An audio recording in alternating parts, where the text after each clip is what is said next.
Қошқарата өзені бойына жиылған жұрттың қарасы көп. Көктемнің мамыражай күнінде ұлыстың ұлы күні мерекесі ұлан асыр тоймен басталды. Кіртасын көтеру, қазақша күрес, қол күрес ойындары және басты жарыс қошқар көтеру сынды ұлттық ойындар өтті. Осындай айтулы мерекені атап өтуге қала тұрғындарымен бірге облыс басшысы Жансейіт Түймебаев та келді. Сахналық қойылымдарды тамашалап, Наурыз көшеден ауыз тиген өңір басшысы өз құттықтауын жеткізді. Бұл жай қыдыру емес, жай тойлау емес. Көріп отырсыздар, елдің бірлігі, ынтымағы, соған ұйытқы болып жүрген мінекей өздеріңізге мен үлкен алғысымды білдіргім келеді. Наурыз құтты болсын, әр үйге үлкен қуаныш әкелсін, шарапат әкелсін. Қазақстанымыз тәуелсіз, оның ішінде оңтүстік Қазақстан жасай берсін.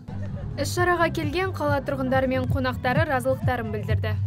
Құрметті де қадірлі оңтүстік Қазақстан облысы, Шымкент, шырайлы қаламыз. Әр уақытта жасай берсін, деніміз сау болсын, басшыларымыз аман болсын, оларды басқарып отқан ел басымыз аман болсын, жерімізге, елімізге Құдай тыныштық берсін. Айналайын ағайындарымыздың ынтымағы, берекесі арта берсін, ақ мол болсын, ұлысымыз оң болсын. Наурыз мерекесі құтты болсын. Келесі жылғы наурызғы мерекесіне аман есен жете берейік. Деніміз сау болсын. Елбасы аман болсын. Елбасының жолдауын қолдап жатқан шымкенттіктер аман болсын. Тойларың құтты болсын.